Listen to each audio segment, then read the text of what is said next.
അപ്പോൾ 2 ദിവസമായിട്ട് നല്ല വെയിലും നല്ല ചൂടൊക്കെ കേട്ടോ, മഴയൊക്കെ പോയെന്നാ തോന്നുന്നത്. അപ്പോൾ ഞങ്ങൾ വൈകുന്നേരത്തെ ചുമ്മാ നടക്കാൻ വേണ്ടിയിട്ട് ഇറങ്ങിയതാണ് കേട്ടോ. ഈ പാടത്തിന്റെ സൈഡ് കഴിഞ്ഞ കാടാണ് കേട്ടോ. ഞങ്ങൾ ചുമ്മാ വന്നതല്ല, നമ്മുടെ കാട്ടിലെ ചെറിയൊരു കുഞ്ഞു കുളം കേട്ടോ, അതിൽ നിറച്ച് മീൻകുട്ടികളുണ്ട്. അപ്പോൾ അതിൽ കുറേ ദിവസമായി അമ്പാടി മോനുസും പറയാൻ തുടങ്ങിയിട്ട് അവരുടെ ഫ്രണ്ട്സ് എല്ലാവരും ഇവിടെ കൊണ്ട് കുറേ മീൻ പിടിച്ചിട്ട് പോയി. ഞങ്ങൾ മാത്രം പോയിട്ടില്ല, നമുക്ക് ഇന്ന് എന്തായാലും പോകുന്ന, നമുക്ക് ഫ്രീ അല്ലേ എന്നൊക്കെ പറഞ്ഞിട്ട് എന്നെ അവിടെ നിന്ന് കുത്തി തിരിപ്പ് എണീപ്പിച്ച് വന്നതാണ് കേട്ടോ.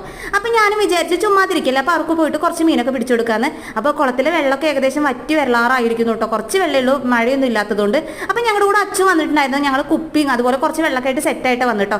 ഇവിടെ വന്നിട്ട് അമ്പാടി ചുമ്മാ കുളത്തിലോട്ട് ഇറങ്ങിയപ്പോഴും ഇതാ നമുക്ക് ഫിഷ് സ്പൈ ചെയ്യാൻ വേറെ എങ്ങോട്ടും പോകേണ്ട ആവശ്യമില്ല, നമ്മുടെ ഈ കുഞ്ഞു കുളത്തിൽ വന്ന് നിന്നാൽ മതി കേട്ടോ. അപ്പോൾ അമ്പാടിയുടെ കാലിലാണെങ്കിൽ കുറേ മീനുകൾ ഇങ്ങനെ ഒന്ന് പൊതിയുന്നുണ്ടായിരുന്നു. ഞാനത് കണ്ടിട്ട് എൻ്റെ കൈ കൊണ്ടൊക്കെ മീൻ പിടിക്കാൻ നോക്കി, പക്ഷേ ഒരെണ്ണം പോലും എനിക്ക് കിട്ടിയില്ല കേട്ടോ.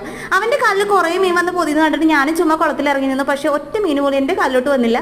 എൻ്റെ കാലിൽ മീനുകൾക്ക് ഒന്നും ഇഷ്ടപ്പെട്ടില്ലെന്ന് തോന്നുന്നു കേട്ടോ. അപ്പോൾ നമ്മുടെ കുഞ്ഞരുവി ഇതെങ്ങനെ ഒഴുകിയിട്ട് വരുന്നുണ്ട് കേട്ടോ. ഇവിടെ കാണാൻ ഭയങ്കര ഭംഗിയാണ്. അപ്പോൾ വീഡിയോ ഇഷ്ടപ്പെട്ടാൽ സബ്സ്ക്രൈബ് ചെയ്യാൻ മറക്കല്ലേ. Thank you.